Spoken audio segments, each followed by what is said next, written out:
అందరూ బాగున్నారమ్మా? బాగున్నారా? నేను వచ్చేటప్పుడే ఒక అతను ఎవరో ఈ వైసీపీ ప్రభుత్వానికి సంబంధించిన కల్తీ మద్యం తాగినట్టున్నాడు ఒక ఆయన. నా దగ్గరకు వచ్చి హైపరాదిని అడిగానని చెప్పమంటున్నాడు. ఆ కల్తీ మద్యం ఎంత పని చేస్తుందో మీరే చూడండి.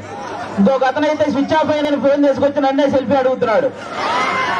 కాబట్టి ఆ కల్తీ మద్యం పోవాలన్నా, అలాంటి కల్తీ ప్రభుత్వం పోవాలన్నా ఈసారి మీరందరూ కూటమి నిలబెట్టిన ప్రతి అభ్యర్థిని గెలిపించాలి. ముఖ్యంగా ఇక్కడ ఎవరు? పవన్ కళ్యాణ్ గారు. ఫస్ట్ టైం నాకు పిఠాపురంలో నేను ఎందుకు పుట్టలేదా అని బాధగా ఉంది నాకు. నిజంగా పిఠాపురంలో పుట్టుంటే బాగుండేది, డైరెక్ట్ గా పవన్ కళ్యాణ్ గారికి ఓటేసి అదృష్టం ఉండేది కదా అని బాధపడుతున్నాను నిజంగా నేను. కాబట్టి ఇవన్నీ మీరు గమనించి ఈసారి పవన్ కళ్యాణ్ గారిని భారీ మెజారిటీతో గెలిపించాలి. దానికోసం ఇక్కడ కృషి చేస్తున్న మన వర్మ గారికి, అలాగే బీజేపీకి సంబంధించిన కృష్ణరాజు గారికి, ఇద్దరికి కూడా చాలా పెద్ద థ్యాంక్ యూ. అందరూ వాళ్ళిద్దరికి ఒకసారి గట్టిగా క్లాప్స్ కొట్టాలి మీరంతా. వాళ్ళిద్దరి సపోర్ట్ లేకపోతే ఇక్కడ ఇంత జరగదు. అలాగే ఈ వైసీపీ ప్రభుత్వం మిమ్మల్ని ఏం చెప్పి ఓటు అడుగుతుంది? మీ ఇంట్లో మంచి జరిగితే ఓటేయమంటున్నారు, అవునా? అసలు వాళ్ళ ఇంట్లో మంచి జరగలేదని ఇద్దరు చెల్లెలు రోడ్డు మీద తిరుగుతున్నారు, అవునా కాదా?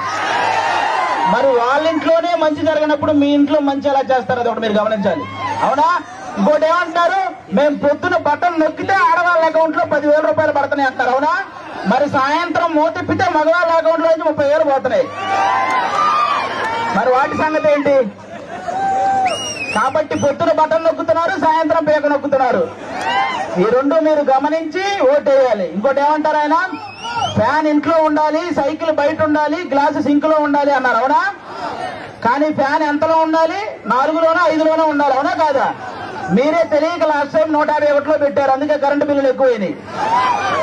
కాబట్టి ఆ 151లో ఉన్న ఫ్యాన్ రెగ్యులేటర్ తగ్గించి మీరంతా 4లోనో 5లోనో పెట్టాలి ఈసారి. అప్పుడే మనందరం హ్యాపీగా ఉంటాం, అవునా కాదా? ఇంకోటి ఏమంటారు ఆయన?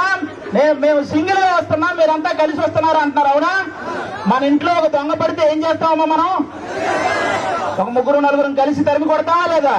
మరి రాష్ట్రంలో ఇంతమంది గజ దొంగలు పడితే మరి తరిమి కొట్టాలా లేదా అమ్మా మనందరం? మరి కలవాలా లేదా? చెడుని చంపడానికి ఎప్పుడూ మంచి కలిసే వస్తుంది, అవునా కాదా? ఇక్కడ రీసెంట్ గా వంగా గీత గారు వడదెబ్బ తగిలి పడిపోయారని విన్నాను, అవునా? కానీ 5 సంవత్సరాల నుంచి మనకి ఎన్ని దెబ్బలు తగిలినాయమ్మా? వడదెబ్బల కంటే పెద్ద దెబ్బలు తగిలినాయి. మీరు ఆలోచించాలి, ఈ రాబోయే 10 రోజుల్లో 151 మందికి ఎక్కడొకక్కడ వడదెబ్బ తగిలి పడిపోతూనే ఉంటారు. ఆ డ్రామాలు నమ్మకండి, ఎందుకంటే ఆ డ్రామాలకు మా శ్రీదేవి డ్రామా కంపెనీలో కూడా ఇన్ని డ్రామాలు చూడాలి. కాబట్టి ఇవన్నీ మీరు గమనించి ఈసారి గాజు గ్లాసు గుర్తు మీద ఓటేయాలి.